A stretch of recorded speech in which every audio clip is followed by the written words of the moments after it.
नमस्कार। मैं Dhananjay Kumar the public India में आपका स्वागत है।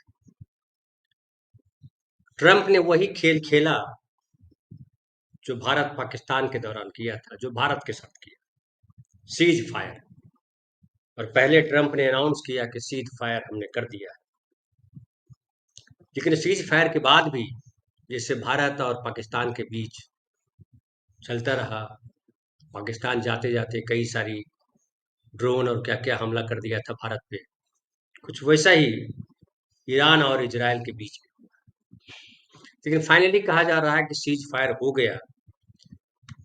लेकिन जो ईरान ने कहा है वो बड़ा महत्वपूर्ण बात है, और ईरान ने ये साबित कर दिया है कि वो इस पूरे घटनाक्रम में वो डरा नहीं, न इजराइल से डरा, न अमेरिका से डरा, बल्कि दोनों को उसकी औकात दिखा दी।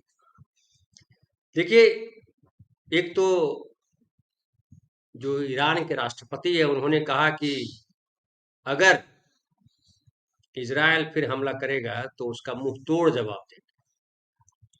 एक तो ये धमकाया है वहां के जो ईरान के राष्ट्रपति हैं, पेजेशकियान, उन्होंने कहा है। दूसरा ये कि ईरान ने ये भी कहा है कि हम जो है, हमारा जो परमाणु कार्यक्रम है, AEOI जो संस्था है, ईरान की परमाणु ऊर्जा एजेंसी, उसने ट्रंप के इस दावे को खारिज कर दिया है, जिसमें ट्रंप ने कहा था कि ईरान अब कभी न्यूक्लियर वेपन नहीं बना पाएगा। AEOI ने कहा है कि ईरान का परमाणु कार्यक्रम बिना किसी रुकावट के फिर से शुरू होगा और हम यूरेनियम संवर्धन को फिर से करने के लिए तैयार है। हमारा कार्यक्रम नहीं रुकेगा। तो ये साफ साफ ईरान ने कह दिया है। ये एबीपी न्यूज के पोर्टल पे खबर आ रही है। तो जो अब इस पूरे घटनाक्रम में अगर आप गौर कीजिए आप, तो इजराइल ने कहा था जब वॉर शुरू हुआ था कि ईरान को जो है हम ऐसा सबक सिखाएंगे कि फिर ईरान कभी हिम्मत नहीं कर पाएगा हमारी तरफ देखने की। नरेंद्र मोदी जी ने भी यही कहा था कि आतंकियों के आका को ऐसा जवाब देंगे जो अकल्पनीय हो, मटियामेट कर देंगे। लेकिन मटियामेट नहीं हुआ, न आतंकी मटियामेट हुए, न पाकिस्तान मटियामेट हुआ। पाकिस्तान ने ये भी नहीं कहा कि हम आतंकवाद को बढ़ावा नहीं देंगे। वो आतंकी आज तक नहीं पकड़े गए हैं। अब तो खबर आ रही है कि जो आतंकी की तस्वीर जाहिर जाहिर की गई थी वो भी सही नहीं है। पता नहीं क्या क्या भी हो रहा है। लेकिन ईरान के प्रसंग पे ये दिख रहा है कि जो ट्रंप ने कहा था, ट्रंप ने भी कहा था, लास्ट में तो खुद ट्रंप को उतरना पड़ा और जो परमाणु ठिकाने हैं ईरान के वहां पे हमला करना पड़ा। लेकिन फिर कल भी हमने जिक्र किया था आपसे कि ट्रंप झूठे साबित हुए, और ट्रंप ने कहा था कि हमने ईरान के परमाणु ठिकानों को ध्वस्त कर दिया है। वो झूठ बोल रहे थे, क्योंकि उसके तुरंत बाद फिर इजराइल को वहां हमला करना पड़ा, और शायद इजराइल के हमले से भी कुछ हुआ नहीं, क्योंकि सबसे ताकतवर जो बम था, जो बम वर्षक विमान से गिराया जाना था, वो अमेरिका के पास था। और अमेरिका से भी जब वो परमाणु ठिकाने नष्ट नहीं हुए तो इजराइल की क्या हैसियत। लेकिन इस पूरे घटनाक्रम में इजराइल और अमेरिका दोनों की चौधराहट को जो गहरा धक्का लगा। जिस तरह से ईरान ने रिटेलिएट किया, आप जानते हैं कि ईरान जो है परमाणु संपन्न राष्ट्र नहीं है, परमाणु बम संपन्न राष्ट्र नहीं है। अमेरिका दादा की तरह बिहेव करता है, क्योंकि उसके पास परमाणु बम भी है और उसके पास सबसे संपन्न राष्ट्र है। लेकिन तमाम संपन्नता, तमाम दादागिरी धरी रह गई ईरान के सामने। ईरान कहीं झुका नहीं, कहीं डरा नहीं। हमारे नरेंद्र मोदी जी 139 करोड़ नागरिकों के प्रतिनिधि, वो तो एक झटके में चुप हो गए। 18 बार ट्रंप ने कहा कि हमने सीज फायर करवाया, और एक बार भी नरेंद्र मोदी ने नहीं कहा ट्रंप से कि भैया आप सीज फायर कब कराए।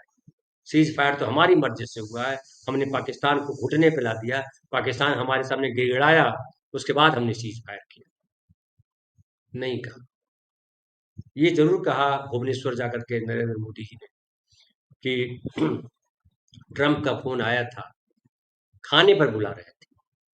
लेकिन मैंने कहा नहीं, मैं खाने पे नहीं आ सकूँगा क्योंकि महाप्रभु ने बुलाया है और भक्त ने तालियाँ बजाई। अब क्या सच है, क्या झूठ है, वो तो नरेंद्र मोदी जी जाने, आप जाने, आपके प्रधानमंत्री, हम सबके प्रधानमंत्री, प्रधानमंत्री क्या बोल रहे हैं, हम सब लोग बहुत सब अवगत हैं। लेकिन ईरान के जो राष्ट्रपति कह रहे हैं, उससे भी अवगत हो चुके, क्योंकि 12 दिन की जो लड़ाई है, इस 12 दिन की लड़ाई में हालांकि ईरान में काफी लोग मारे गए, काफी नुकसान हुआ ईरान, लेकिन ईरान कहीं भी झुका नहीं। जबकि इजरायल, जो कहा जाता है कि इजरायल के नागरिक मारे जाते हैं, तो जहां भी जो मारने वाला छुपा है वहां घुस करके मारता है, ऐसी तकनीक है उसके पास। अमेरिका के पास दुनिया में सबसे ज्यादा जो है हथियार है, वो किसी भी देश को तुरंत घुटने पे ला दे सकता है। बावजूद इसके ईरान एक पल के लिए भी ऐसा लगा कि डरा नहीं, और लगातार वो हमले करता था। और मोसाद जैसी खुफिया एजेंसी, जिसको कहते हैं कि मोसाद है इजराइल के पास, मोसाद ने भी कुछ नहीं किया। ईरान में राजा पहलवी जो हैं वो खिलाफ बोल रहे थे अयातुल्ला खमैनी के, वो भी कुछ नहीं कर सके। इजराइल और अमेरिका को उनका साथ था, लेकिन कुछ नहीं हो सका। फाइनली अमेरिका को कहना पड़ा कि ये जो ट्रम्प कह रहे हैं अब कि ईरान में सत्ता परिवर्तन हमारा मकसद नहीं है। इसके पहले तो सत्ता परिवर्तन की बात कर रहे थे इजराइल के नेता नेतन्याहू, और नेतन्याहू जो बोल रहे थे अपने मन से नहीं बोल रहे थे, बल्कि ट्रम्प का साथ था। नेतन्याहू ने कहा था कि हम वहां के नागरिकों से अपील करते हैं कि आप सत्ता बदल में साथ दीजिए, लेकिन अब अमेरिका इससे इनकार कर रहा है। तो न सत्ता बदल हुई, न परमाणु संधि पर, परमाणु अप्रसार संधि उस पर ईरान ने हस्ताक्षर किए, न ईरान के परमाणु ठिकाने नष्ट हुए। ईरान अभी भी कह रहा है कि हम परमाणु जो हमारा कार्यक्रम है वो चलता रहेगा। अमेरिका को क्या मिला? अमेरिका ने जो जो कहा, ट्रंप ने जो कहा, वैसा कुछ हुआ नहीं। न ईरान ने हस्ताक्षर किया, न ईरान झुका। इजराइल को क्या मिला?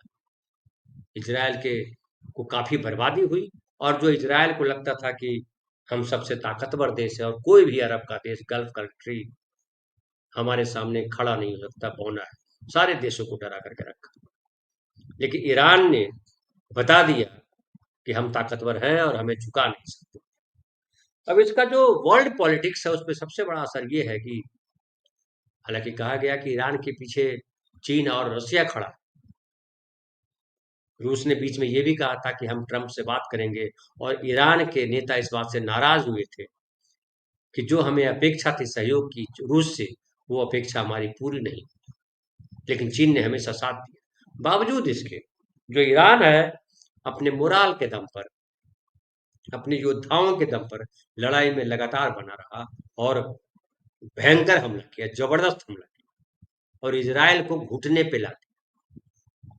अगर सही मायने में अगर इसको विश्लेषित करें तो आप कह सकते हैं कि इजराइल जो है वो घुटने पे आ गया, और उसने शायद अमेरिका को कहा कि भाई अब हम और लड़ नहीं सकते।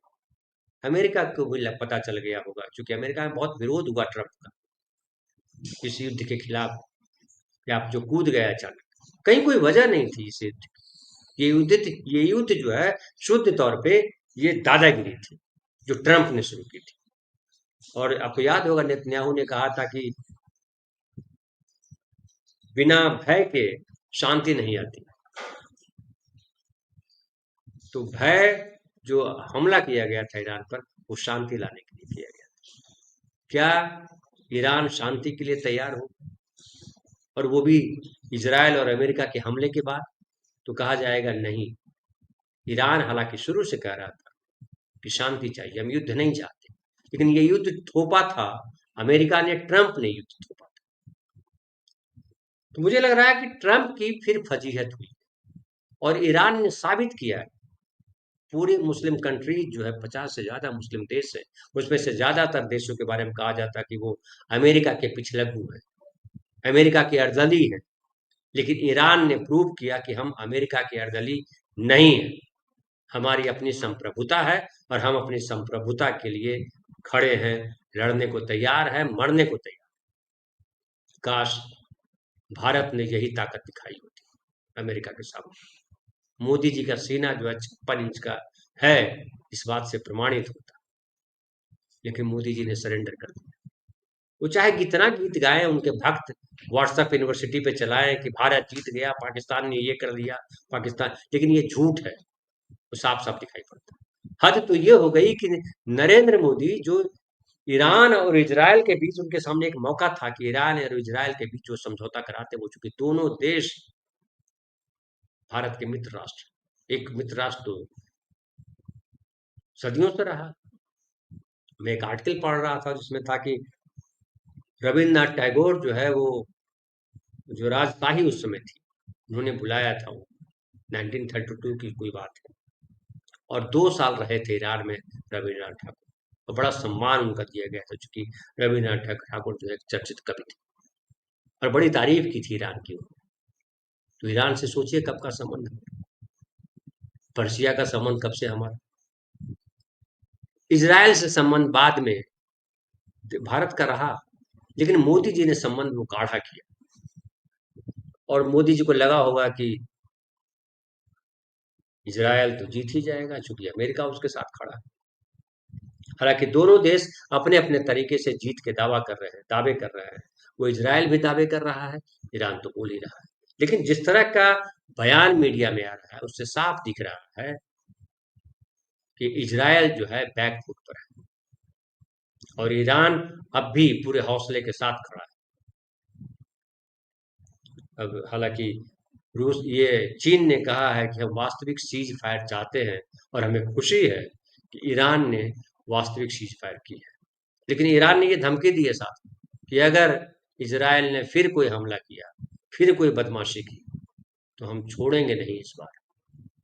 अब देखना है दिन 2 दिन में क्या होता है, कितने दिन के लिए सीज फायर है, फिर क्या रणनीति बनती है, ईरान किस तरह से बिहेव करता है, अमेरिका क्या चाहता है, क्या फिर टकराव होगा, ये सारे सवाल बने हुए, चूंकि ट्रंप का कोई भरोसा नहीं। फिलहाल इतना ही, बहुत बहुत धन्यवाद। कल फिर बात करेंगे किसी नए विषय पर।